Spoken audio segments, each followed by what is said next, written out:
قال الله تعالى في القرآن المجيد أعوذ بالله من الشيطان الرجيم بسم الله الرحمن الرحيم يا أيها الذين آمنوا أنفقوا من طيبات ما كسبتم ومما أخرجنا لكم من الأرض صدق الله العليم.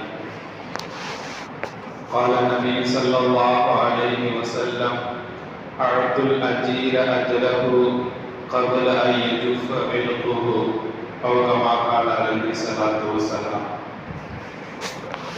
அனைத்து புகழும் அல்லாஹ் ஒருவனுக்கே உரித்தானது. அவனுடைய சலாத்தும் சலாமும் ஈருலக தலைவர் இறுதி தூதர் கண்மணி நாயகம் ஸல்லல்லாஹு அலைஹி வஸல்லம் அவர்களின் மீதும் அவர்களின் வழியை பின்பற்றிய சத்திய சஹாபாக்கள், தாபிஈன்கள், தபூ தாபிஈன்கள், அவுலியாக்கள், நாதாக்கள், சுஹதாக்கள், நல்லடியார்கள், குறிப்பாக இங்கிருக்கும் நம்மின் மீதும் என்றென்றும் நின்று நிலவட்டுமாக. ஆமீன். கண்ணியத்திற்குரிய அல்லாஹ்வின் நல்லடியார்களே, நாம் இருக்கக்கூடிய இன்றைய நாள் மே 1ஆம் தேதி உலக அளவில் உழைப்பாளர்கள் தினம் என்பதாக கொண்டாடப்படுகிறது. உழைப்பின் முக்கியத்துவத்தை உணர்த்தவும், உழைப்பாளிகள் எல்லாம் உயர்ந்தவர்கள் என்பதை இந்த உலகத்திற்கு தெளிவுபடுத்துவதற்காக வேண்டி இந்த மே 1ஆம் தேதிய உழைப்பாளர்கள் தினம் என்பதாக உலக அளவில் கொண்டாடப்படுகிறது. கண்ணியத்திற்குரிய அல்லாஹ்வின் நல்லடியார்களே, நாம வாழக்கூடிய வாழ்க்கையில என்னென்ன விஷயங்கள் எல்லாம், என்னென்ன வசதிகள் எல்லாம் நாம் அனுபவித்து கொண்டிருக்கிறோமோ அந்த எல்லா விஷயங்களுக்கும் பின்னாடி ஏதாச்சும் ஒரு உழைப்பு இருக்கும். உதாரணமா, நாம் உண்ணக்கூடிய உணவு இருக்குது. இந்த உணவுக்கு பின்னாடி நாம பார்த்தோம்னா விவசாயிகளினுடைய உழைப்பு அதுல இருக்குது. விவசாயிகள் நெல் போட்டதுல இருந்து அறுவடை செய்யும் வரையும் அவர்களினுடைய உழைப்பின் காரணமாக அதுக்கு பிறகு நமக்கு உணவாக வந்து நாம் அந்த உணவை உட்கொள்கிறோம். அதேபோல் ஆடைகளை எடுத்துக்கிட்டோம் அப்படின்னு சொன்னா அதுக்கு பின்னாடி நெசவாளர்களினுடைய உழைப்பு இருக்குது. அதே போல் நாம் வசிக்கக்கூடிய வீட்டை எடுத்துக்கிட்டோம்னா அதுக்கு பின்னாடியும் கட்டிட தொழிலாளிகளின் உழைப்புகள் இருக்கு. இப்படி எல்லா விஷயங்களும் நாம் அனுபவிக்கக்கூடிய எல்லா விஷயங்களுக்கும் பின்னாடி உழைப்பு என்பது மிகவும் கட்டாயமான ஒன்றாக இருக்கு. அந்த உழைப்பின் காரணமாகத்தான் நாம் எல்லா விஷயங்களையும் நாம அனுபவித்துக் கொண்டிருக்கிறோம். எனவே உழைப்பு என்பது மிக முக்கியமான ஒரு விஷயம். இந்த உலகம் இயல்பான முறையில் சுழலுவதற்கு, இந்த உலகத்துல மேம்பாடு அடைவதற்கு உழைப்பு மிக முக்கியமான ஒரு விஷயமாக இருக்கு. மார்க்கமும் இந்த உழைப்பின் முக்கியத்துவத்தை பல இடங்கள்ல எடுத்து சொல்லுது. மார்க்கத்தை பொறுத்தவரையும் உழைப்பை பற்றி நபி அவர்கள் சொன்னாங்க, தொலபுல் ஹலாலி ஃபரீதத்துன் பஅதல் ஃபரீதா. அல்லாஹ்வினுடைய கடமைகள், அந்த கடமைகளுக்கு பிறகு ஒரு கடமை அப்படின்னு சொன்னா ஹலாலான உணவை உண்பதற்காக வேண்டி உழைக்கிறது. இந்த உழைக்கிறது இருக்குது ஃபர்லுகளுக்கு பிறகு உண்டான ஒரு ஃபர்லு. அல்லாஹ்வுடைய கடமையை நிறைவேற்றுவதற்கு பின்னாடி நடக்கக்கூடிய ஒரு ஃபர்லான விஷயம் என்பதாக மார்க்கம் இந்த உழைப்பின் முக்கியத்துவத்தை இந்த உலகத்திற்கு எடுத்து சொல்லுது. கண்ணியத்திற்குரிய அல்லாஹ்வின் நல்லடியார்களே, உழைப்பு என்பது மிக முக்கியமான ஒன்று. அதனால தான் மார்க்கம் பல இடங்கள்ல உழைப்பை எடுத்து சொல்லுது. உழைங்க என்பதாக ஜும்மாவுடைய நாள் சம்பந்தமாக குர்ஆன்ல அல்லாஹ் தஆலா ஜும்மா என்ற வசனத்தை அல்லாஹ் தஆலா இறக்கியிருக்கான். அதுல அல்லாஹ் தஆலா சொல்லும் பொழுது ரெண்டு விஷயத்தை அல்லாஹ் சொல்லுவான். யா அய்யுஹல்லதீன ஆமனு இதா நூதிய லிஸ்ஸலாத்தி மின் யௌமில் ஜும்ஆத்தி ஃபஸ்அவு இலா ஸிக்ரில்லாஹி வ தருல் பை. ஈமான் கொண்ட மக்களே, ஜும்மாவுடைய நாள்ல பாங்கு சொல்லப்பட்டுருச்சு அப்படின்னு சொன்னா நீங்க உங்களுடைய குடும்பத்துக்காக வேண்டி, உங்களுடைய பொருளாதாரத்துக்காக வேண்டி நீங்க உழைப்புல ஈடுபட்டு இருக்கீங்கல்ல, அந்த உழைப்பை விட்டுருங்க. அந்த உழைக்கிறதை விட்டுட்டு நேரா தொழுகைக்காக வேண்டி வந்துருங்க என்பதாக அல்லாஹ் தஆலா சொல்றான். இது மூலமா என்ன சொல்ல வரான் அப்படின்னு சொன்னா, உழைப்பு மட்டும் முக்கியம் இல்லை, அல்லாஹ்வுடைய இபாதத்தும் முக்கியம். இபாதத்தும் கண்டிப்பாக முக்கியம். ஒரு மனிதர் உழைக்கிறாரு, தான் குடும்பத்தை நல்லா பார்த்துக்கிறாரு, தன்னுடைய பொருளாதார வளர்ச்சியை மேம்படுத்திக்கிட்டே போறாரு, அதிகமாக சொத்துக்களை சேர்க்கிறாரு.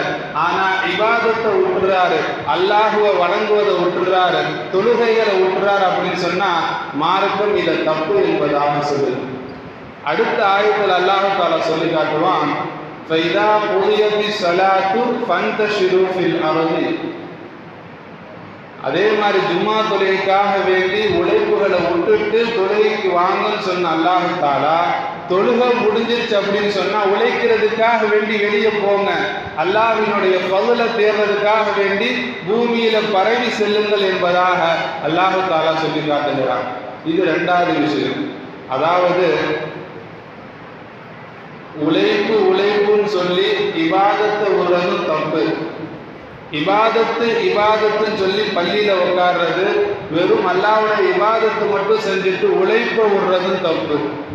அல்லாஹ்வுடைய கடமையை நிறைவேற்றணும், அதே சமயத்துல அடியார்களுடைய கடமை, நம்முடைய குடும்ப தேவைகளையும் உழைப்பதின் மூலமாக நாம் நிறைவேற்ற வேண்டும் என்பதாக அல்லாஹ் தஆலா இந்த ரெண்டு ஆயத்துகளையும் அல்லாஹ் தஆலா சொல்றான். உழைக்கவும் செய்யணும், அதே சமயத்துல இபாதத்தும் செய்யணும். உழைக்கிறேன்னு சொல்லி இபாதத்தை விட்டுறக்கூடாது, இபாதத்து மட்டும்தான் செய்வேன்னு சொல்லி உழைக்கிறதையும் விட்டுவிடக்கூடாது என்பதாக அல்லாஹ் தஆலா தன்னுடைய திருமறையிலே பதிவு செய்வான். உமர் ரலியல்லாஹு அன்ஹு அவங்களுடைய காலத்துல சில மக்கள் பள்ளிவாசல்லே உட்கார்ந்துருப்பாங்க. அப்போ அந்த மக்கள்கிட்ட கேட்பாங்க, இங்கே உழைக்க போகலையா, நீங்கள் பொருளாதாரத்தை சேர்க்க போகலையா, குடும்பத்துக்கு உணவு கொடுக்கறதுக்காக வேண்டி உழைக்கிறதுக்கு போகலையான்னு கேட்பாங்க. அப்போ அந்த மக்கள் சொல்லுவாங்க, நஹ்னுல் முத்தவக்கிலூன், நாங்கள் அல்லாஹ்வை மட்டும் நம்பி இருக்கிறவங்க, அதாவது உழைச்சாதான் சாப்பாடு வரணும் அப்படின்னு நாங்கள் நினைக்க மாட்டோம், உழைக்காமே அல்லாஹ் தஆலா எங்களுக்கு கொடுப்பான் அப்படின்னு நினைக்கிறவங்கன்னு சொன்னோன்னே உமர் ரலியல்லாஹு அன்ஹு அவங்க சொன்னாங்க, அல்லாஹ் தஆலா வானத்திலிருந்து தங்கத்தையும் வெள்ளியையும் அல்லாஹ் தஆலா கொடுக்க மாட்டான். தவக்குல்னா என்ன அப்படின்னு சொன்னா, அல்லாஹ் மேல நம்பிக்கை வைக்கிறதுனா என்ன அப்படின்னு சொன்னா, பூமியில விதைய போட்டுட்டு நீங்க நம்பிக்கை வைக்கணும், நீங்க உழைச்சிட்டு அதுக்கு மேல அல்லாஹ் மேல நம்பிக்கை வைக்கிறதே தவிர உழைக்காமையே அல்லாஹ் தஆலா கொடுப்பான் நம்பிக்கை வைக்கிறது தவறான தவக்குல் என்பதாக உமர் ரலியல்லாஹு அன்ஹு அவங்க அந்த இடத்துல சொல்லி காமிச்சாங்க. எனவே உழைப்பு என்பது மார்க்கம் வலியுறுத்தக்கூடிய, ஆர்வப்படுத்தக்கூடிய மிக முக்கியமான ஒன்றாக இருக்குது. வரலாறுகளை எடுத்து பார்த்தோம் அப்படின்னு சொன்னா, எல்லா நபிமார்களுமே ஒரு வகையில உழைப்பாளிகளாகத்தான் இருந்தாங்க. ஆதம் நபியுடைய வரலாறுகளை எடுத்தோம்னா, ஆதம் நபி ஒரு விவசாயியாக இருந்தாங்க. நூஹ் அலைஹிஸ்ஸலாம் அவங்க தச்சு வேலை செய்யக்கூடியவர்களாக இருந்தாங்க. மூசா நபி ஆடு மேய்க்கக்கூடியவர்களாக இருந்தாங்க. இத்ரிஸ் நபி தையல் தொழில் செய்யக்கூடியவர்களாக இருந்தாங்க. சாலிஹ் அலைஹிஸ்ஸலாம் வியாபாரியாக இருந்தாங்க. தாவூத் அலைஹிஸ்ஸலாம் அவங்க இரும்பை உருக்கி கவசம் செய்யக்கூடியவர்களாக இருந்தாங்க. நபி ஸல்லல்லாஹு அலைஹி வஸல்லம் அவங்க கூட சொல்லுவாங்க, தாவூத் அலைஹிஸ்ஸலாம் அவங்க இருக்கிறாங்களே, அவங்க வாழ்க்கையில சாப்பிட்ட சாப்பாடு எல்லாமே அவங்க கையால உழைச்சு சாப்பிட்டது என்பதாக நம்ம நபி ஸல்லல்லாஹு அலைஹி வஸல்லம் அவங்க தாவூத் அலைஹிஸ்ஸலாம் அவங்கள பெருமையாக சொல்லுவாங்க. இது எப்படி ஆரம்பிச்சிச்சு அப்படின்னு சொன்னா, தாவூத் அலைஹிஸ்ஸலாம் அவங்க ஆட்சியாளராக இருப்பாங்க. அப்ப இரவு நேரத்தில் மக்களுக்கு மத்தியில போவாங்க. போய் தான் அரசன் என்பதாக தெரியாத மாதிரி போவாங்க. போய் மக்கள்கிட்ட கேட்பாங்க, அரசாட்சி எப்படி நடந்துகிட்டு இருக்கு, அரசர் சரியாக தான் நடக்கிறாரா அப்படின்னு மக்களுடைய ஒப்பீனியன் கேட்பாங்க, மக்கள் எந்த அளவுக்கு இருக்கிறாங்கன்னு சொல்லி. அப்போ மக்கள்கிட்ட கேட்கும்போது எல்லா மக்களும் சொல்லுவாங்க, அரசர் நல்ல முறையில் இருக்கிறாரு, நீதமானவராக இருக்கிறாருன்னு சொல்லுவாங்க. அப்போ அல்லாஹ் தஆலா ஒரு நாள் இரவுல 2 மலக்குகள் அல்லாஹ் தஆலா இறக்குனான் மனிதர்களினுடைய அந்த உருவத்தில். அப்போ தாவூத் அலைஹிஸ்ஸலாம் அவங்க அந்த 2 மனிதர்கள்ட்ட கேட்டாங்க, அதாவது மலக்குகள்கிட்ட கேட்டாங்க, உங்களுடைய அரசர் எப்படி இருக்கிறாரு, தாவூது அரசர் இருக்கிறாரு, அவர் நல்லா நடந்துக்கிறாரா, சரியான முறையில நீதியை நிலைநாட்டுறாரா அப்படின்னு கேட்டப்ப மலக்குகள், அந்த 2 மலக்குகளும் சொல்லுவாங்க, எங்களுடைய அரசர் நல்ல முறையில் நடந்துக்கிறாரு, ஆனா ஒரே ஒரு சின்ன குறை மட்டும் இருக்குது அப்படின்னு சொல்லுவாங்க. அப்படியா, என்ன குறைன்னு கேட்பார். அப்ப அந்த மலக்குகள் சொல்லுவாங்க, அவர் அரச கருவூலத்திலிருந்து அவருக்காக வேண்டி ஊதியம் எடுத்துக் கொள்றாரு, இது மட்டும் இல்லை அப்படின்னு சொன்னா நிறைவானவரா இருப்பாருன்னு சொல்லுவாங்க. அதாவது அரசர் கருவூலத்துல அவருடைய தேவைக்கு எடுத்துக்கிறது ஜாயிஸ் தான், அனுமதிக்கப்பட்டதுதான். என்றாலும் கூட அதையும் ஒரு குறையாக அந்த மலக்குகள் சொன்னப்ப அதுக்கு பிறகு நேரா அவங்களுடைய அரசவைக்கு போய் அல்லாஹ்விடத்துல துவா செஞ்சு அழுதாங்க, யா அல்லாஹ் ஏதாவது ஒரு தொழிலை எனக்கு கற்றுக்கூடிய அல்லாஹ் என்பதாக துவா செய்யும் பொழுது அல்லாஹ் குர்ஆன்ல சொல்லி காட்டுவான், அல்லம்னாஹு சுன்அத லபூஸில் லக்கும்.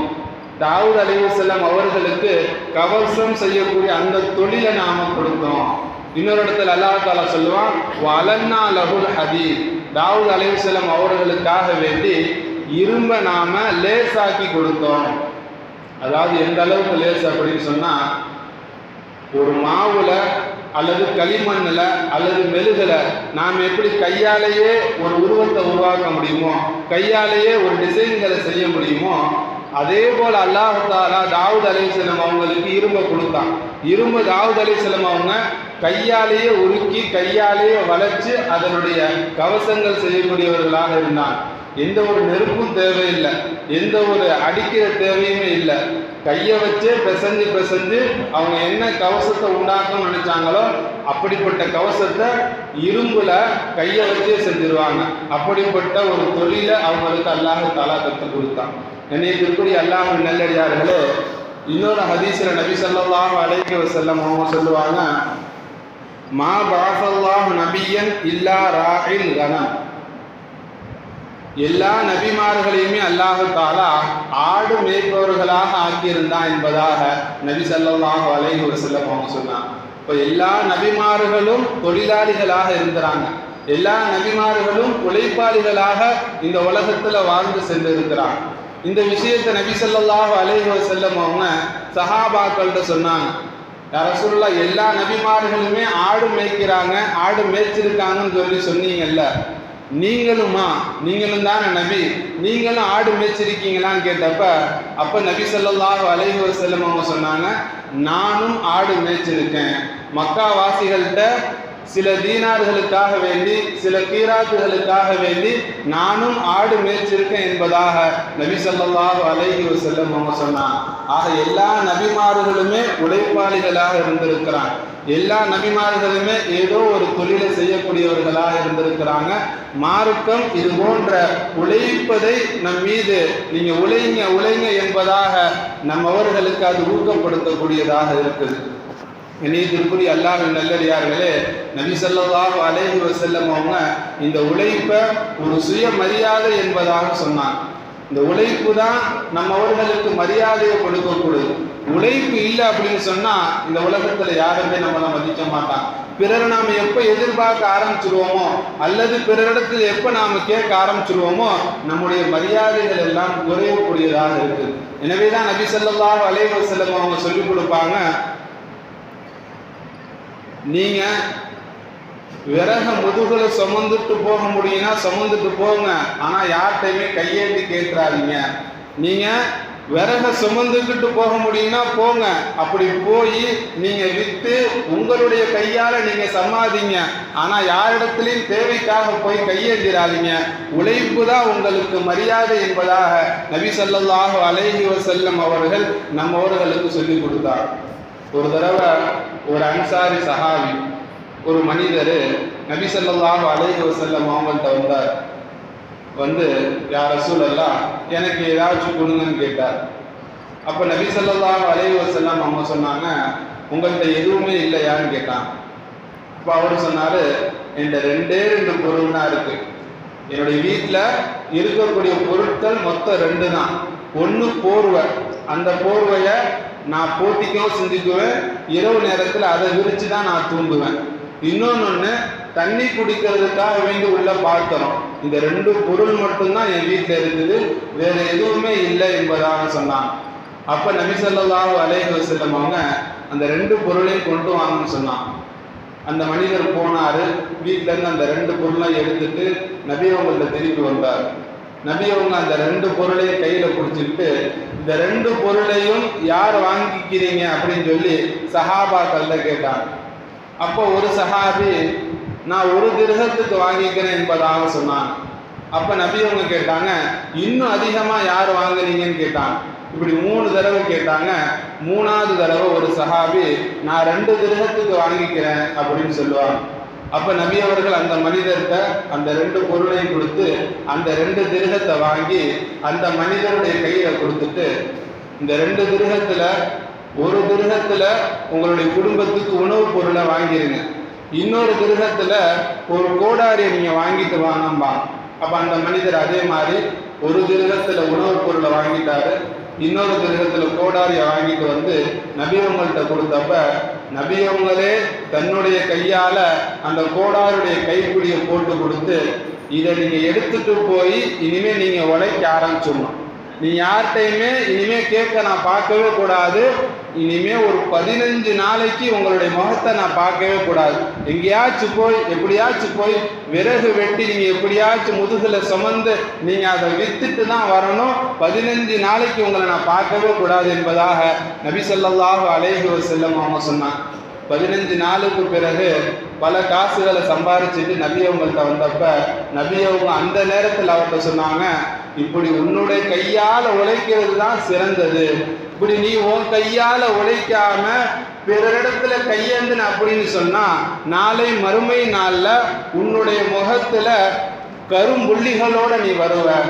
இந்த அடுத்தவங்கள்ட்ட கேட்கறது இருக்குது, இதனால அல்லாஹு தாலா கரும்புள்ளிகளை அடையாளமாக நாளை மறுமை நாளில் அல்லாஹு தாலா வச்சிருவான், அதை வச்சு உன்னை கண்டுபிடிச்சிட முடியும், இந்த உலகத்துல இவர் எல்லாத்திலையும் கேட்டு வாழ்ந்துகிட்டு இருந்தார் என்பதாக. எனவே நபி அவங்க சொன்னாங்க, உன்னுடைய கையால நீ உழைச்சு நீ உனக்காக வேண்டி சாப்பிட்டுக்க, உன் குடும்பத்தை உழைச்சு நீ பார்த்துக்க என்பதாக நபி ஸல்லல்லாஹு அலைஹி வஸல்லம் அவங்க சொன்னாங்க.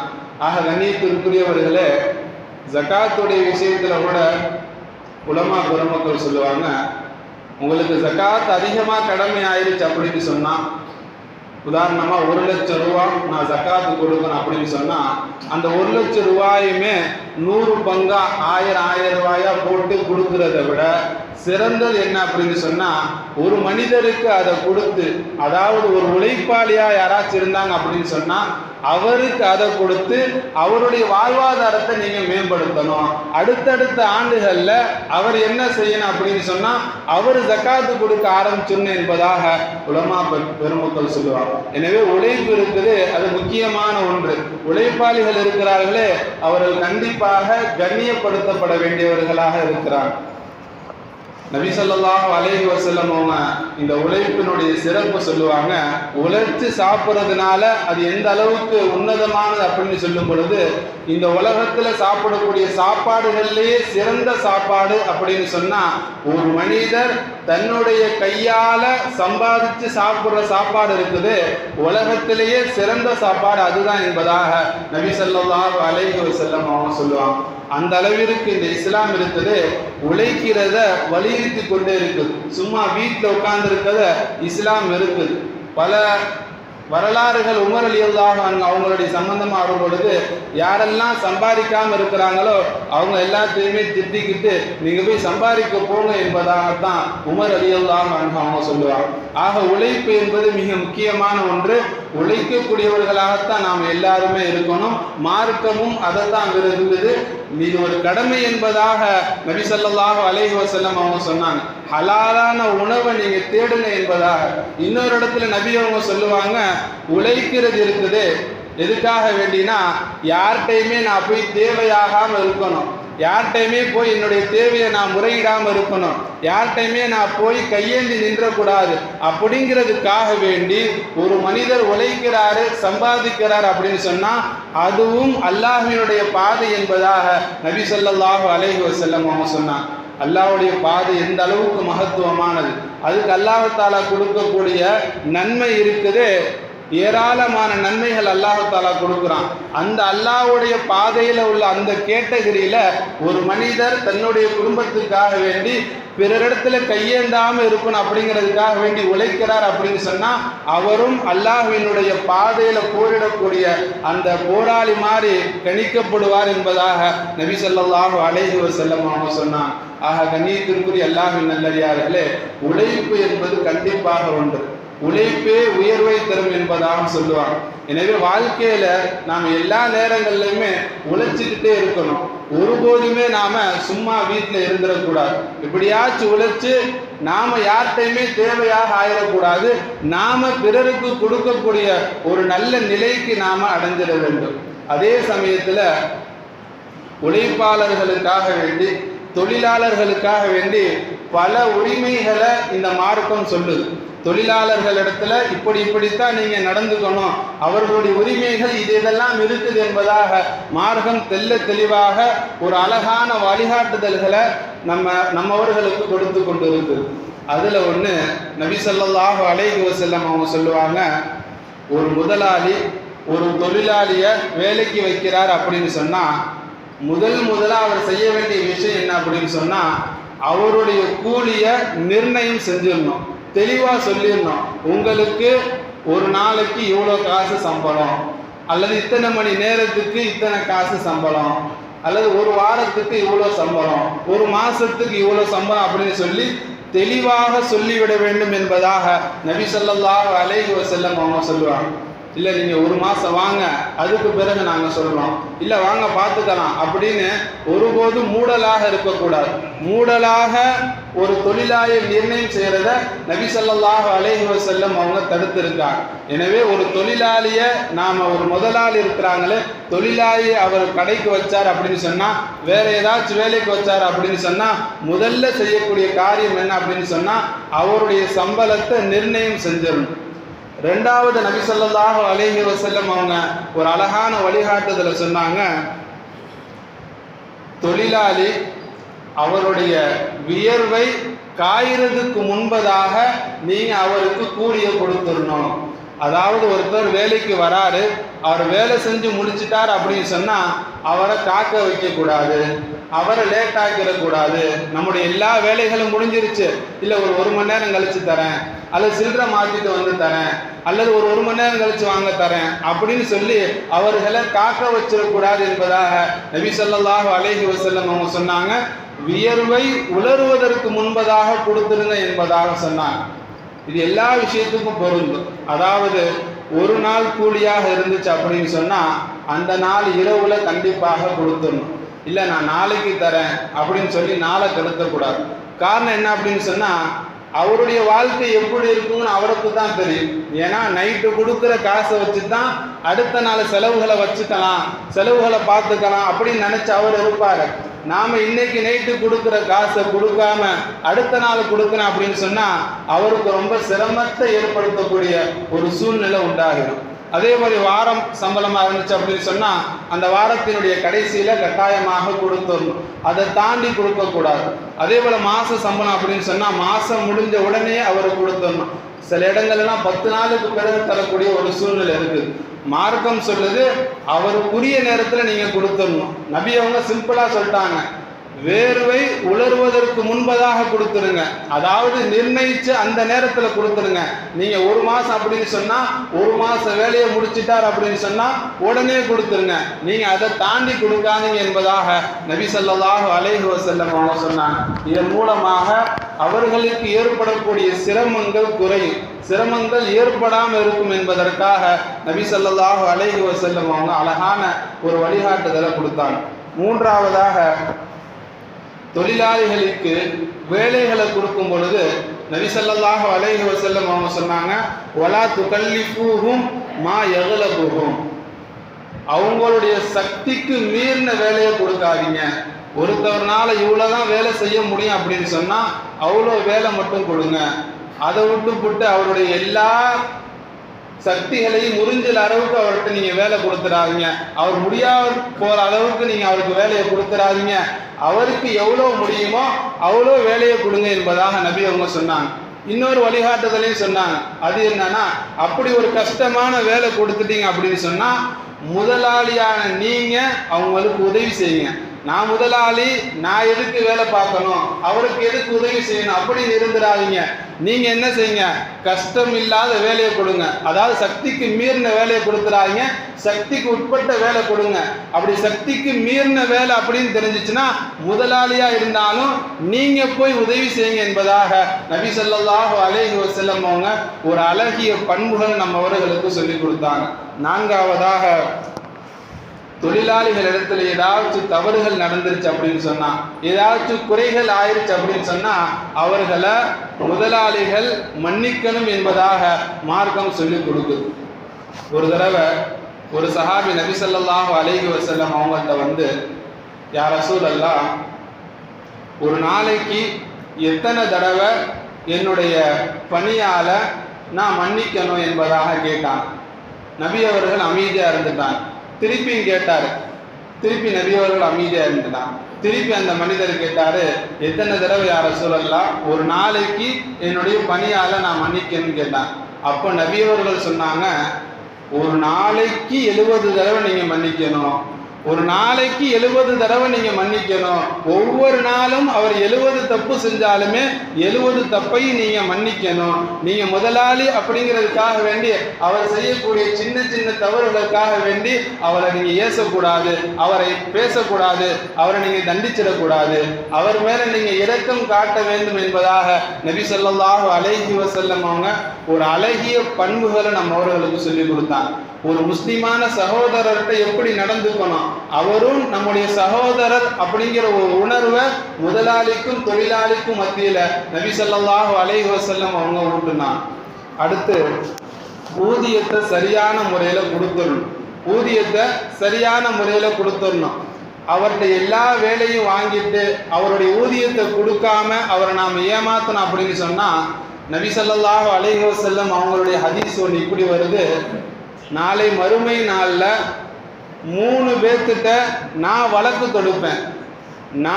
தொடுப்பேன் அல்லாட்ட, யா அல்லாஹ், இந்த 3 பேரும் தவறானவர்கள் யா அல்லாஹ், இவரை தண்டி யா அல்லாஹ் என்பதாக நான் வழக்கு தொடுப்பேன் என்பதாக நபி ஸல்லல்லாஹு அலைஹி வஸல்லம் அவங்க சொல்லிட்டு அந்த 3 பேர்த்துல ஒருத்தவங்களை சொன்னாங்க.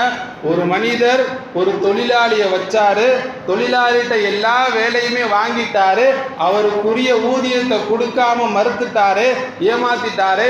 இவரை நான் அல்லாஹ்விடத்துல நாளை மறுமை நாள்ல நான் வழக்கு தொடுப்பேன் என்பதாக நபி ஸல்லல்லாஹு அலைஹி வஸல்லம் அவங்க அந்த அளவுக்கு எச்சரிக்கை செஞ்சிருக்காங்க. எனவே தொழிலாளிகள் நம்ம அவங்கள்ட்ட இருந்தாங்க அப்படின்னு சொன்னா, ஏதாச்சும் மனஸ்தாபமா இருந்து போயிட்டா கூட, பாதியிலே வேலையை விட்டுட்டு போயிட்டா கூட அத்தனை நாளுக்குரிய கூலியை சரியா அவர்களிடத்துல கொடுத்துடணும், அல்லது முழுமையான கூலி அவர்களிடத்துல சரியாக கொடுத்துடணும் என்பதாக மார்க்கம் நம்ம அவர்களுக்கு அழகான ஒரு வழிகாட்டுதலை செய்யுது. அதே போல முக்கியமான ஒரு விஷயம், தொழிலாளர்கள் மீது அக்கறை காட்ட வேண்டும் என்பதாக மார்க்கம் சொல்லிக் கொடுக்குது. இது எந்த ஹதீஸ்ல இருந்து வருது அப்படின்னு சொன்னா, நபி ஸல்லல்லாஹு அலைஹி வஸல்லம் அவங்க சொல்லுவாங்க, உங்களிடத்துல ஒரு பணியாள் இருக்கிறாரு, உங்களுக்காக வேண்டி சமைச்சிட்டு அந்த வெப்பத்துல நின்றுட்டு சுட சுட அந்த பாத்திரத்தை தூக்கிட்டு வந்து உங்களுக்காக வேண்டி வந்து கொடுக்குறாரு. இப்ப நீங்க அவருக்காக வேண்டி என்ன தெரியுமா செய்யணும், உங்களுடைய பணியாளுக்காக வேண்டி என்ன தெரியுமா செய்யணும், நீ என் கூட உட்காந்து சாப்பிடுப்பான்னு சொல்லணும், நீயும் என் கூட உட்காந்து சாப்பிடுப்பான்னு நீங்க சொல்லணும்.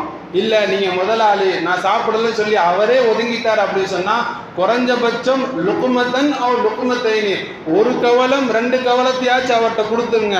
உங்களுக்காக வேண்டித்தான் ஆக்கிட்டு வந்தாங்க, இருந்தாலும் நீங்க அவங்கள உட்கார வச்சு சாப்பிட வைங்க, அல்லது உங்களுக்காக வேண்டி ஆக்கின சாப்பாட்டை அவருக்கு கொடுங்க என்பதாக நபி ஸல்லல்லாஹு அலைஹி வஸல்லம் அவங்க சொன்னாங்க.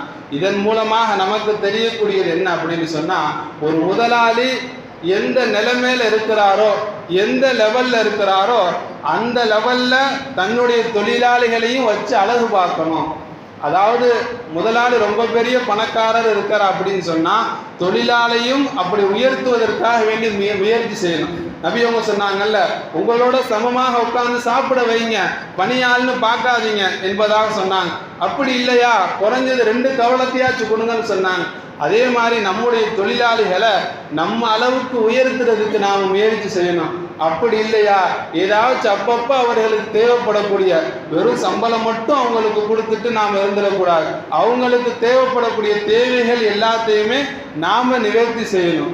ஒரு மருத்துவ உதவி தேவைப்படுது அப்படின்னு சொன்னா உடனடியாக எனக்காக வேண்டி இவர் தொழிலாளியாக இருந்தார், எனக்கு தொழிலாளியாக இருந்தார், என்னுடைய வியாபாரத்துக்கு உதவியா இருந்தார் அப்படின்னு சொல்லி அவருடைய மருத்துவ தேவைக்கு நாம முன் வரணும். அவர் கேட்டா செஞ்சுக்கலாம் அப்படின்னு நாம் பார்த்துக்கூடாது. நாமளா போய் அவருக்கு உதவி செய்யணும். அல்லது அவருடைய சுக துக்க காரியங்கள்ல ஏதாச்சும் தேவை இருந்துச்சு அப்படின்னு சொன்னா அப்ப அவர்களுக்காக வேண்டி நாம் உதவி செய்யணும். அல்லது கடனாளியா ஆயிட்டார் அப்படின்னு சொன்னா அப்ப அவருக்காக வேண்டி உதவி செய்யணும். ஆக தொழிலாளிகள் மீது அக்கறை காட்ட வேண்டும் என்பதாக மார்க்கம் ஒரு அழகான வழிகாட்டுதலை சொல்லி தருகிறது. கண்ணியத்திற்குரிய அல்லாஹ்வின் நல்லடியார்களே, உழைப்பு என்பது மார்க்கம் விரும்பக்கூடிய ஒரு விஷயம், மார்க்கம் வலியுறுத்தக்கூடிய ஒரு விஷயம். அதே போல உழைப்பாளிகள் என்பவர்களையும் மார்க்கம் விரும்பக்கூடிய ஒரு விஷயமாக இருக்குது. அல்லாஹ் தஆலா நம் அனைவரும்